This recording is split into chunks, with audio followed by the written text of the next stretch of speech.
Hey, let's go on down to Cincinnati, see what Marisa Contipelli is doing, now working with the Cincinnati Bengals. Hi, Marissa, how are you?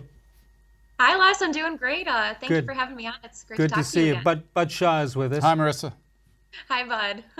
All right, tell us what's going on. Other than you moving down to Cincinnati, tell us what's going on with the Bengals. They got a new coach, new regime. What's going on there?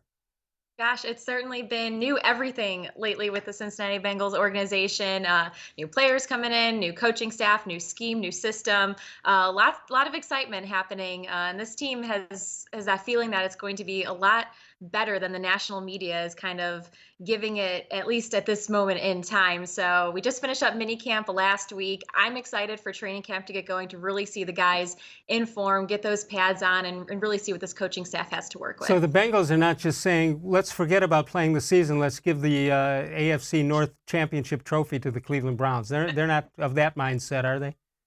Absolutely not. They are not less. They believe that they can go out and win the AFC North this season. I mean, you have to obviously take note for what the Browns have done in this offseason. And for me personally, it's great to see them be, at least they should be a little bit more competitive they have in years past. But you just have to take note as to what they've done. And I'm sure it's something that the players have noticed as well. Well, also they added a new coach, Zac Taylor, who takes over from Mr. Brown, or Marvin Lewis, rather. Um, what's the initial thought on that, and what vibes are you getting out of him?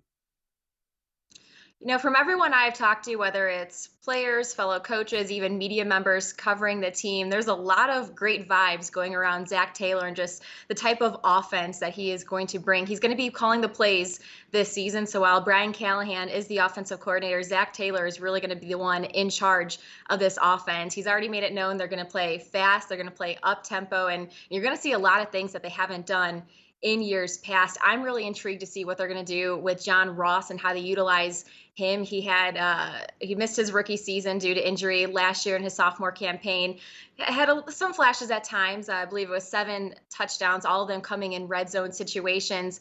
So Zac Taylor's offense is going to be something to really be excited about, to seeing once it really does get off the paper, and you see the guys really going through the motions, and he has been tough on his players. Guys have already talked about how they're kind of going through quizzes randomly during team meetings. That's something they haven't really experienced before, being put on the spot, and making sure that they know exactly what is happening in a given play, not just specific to their position. Well, have you held? We'll get to Bud here in a second, but have you held the secret on long enough that you're a Clevelander, settling in, spying in the in the compound of the Cincinnati Bengals? Have you let them know that yet?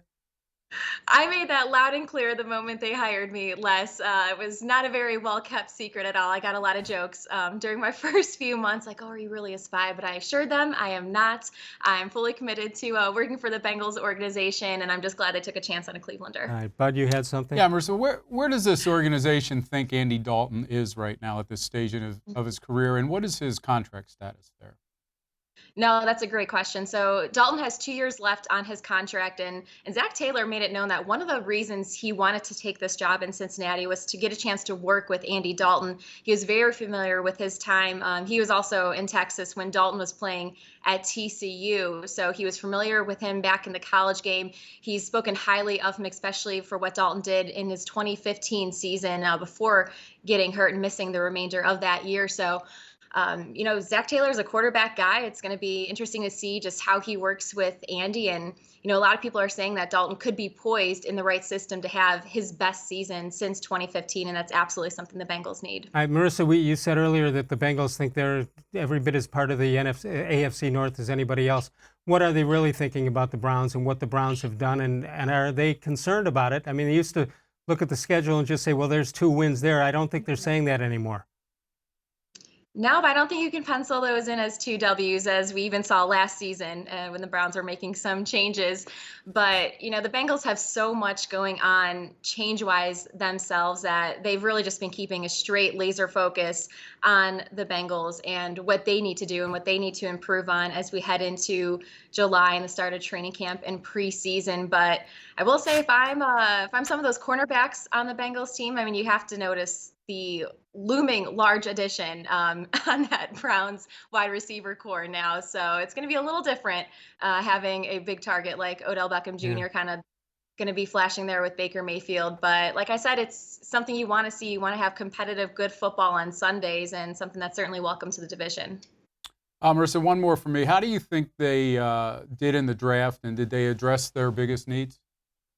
Oh, absolutely. Especially in that first round, going after Jonah Williams from Alabama. They've made it clear that he is going to be their left tackle of the future. So he was a little banged up during minicamp. So, we'll have to wait and see what his prognosis is, and kind of once you kind of get him into the scheme and everything. But they've really made a commitment the last 2 years of upgrading that offensive line by taking Jonah Williams, taking center Billy Price last season, who had some injuries of his own but is fully healthy at this point in time. So the offensive line had continued to be one of the biggest question marks going into this offseason for the team. And then the second one would be the linebacker position, which they took Jermaine Pratt in the third round this year. So, it's going to be interesting to see just how he fits in to the scheme as well. They took Malik Jefferson a year ago, who kind of had some difficulties under that defensive system that was being installed last season. So hopefully he fits in well with this new coaching staff. But other than that, I think the Bengals have absolutely addressed the positions they needed to in this recent draft. Marisa, thanks so much for joining us. We're going to keep in touch with you all season, if that's okay with you. Oh, absolutely. Thank you so much for having me on, guys. It was a pleasure. That's terrific. And I know you're going to do a great job down in Cincinnati with that team down south. Good to see you. Thanks, Thank Marisa. you. Thank you. Marisa Contipelli down in Cincinnati. She does a terrific job. We did several years together, and always professional, and she'll do a great job with the Cincinnati Bengals.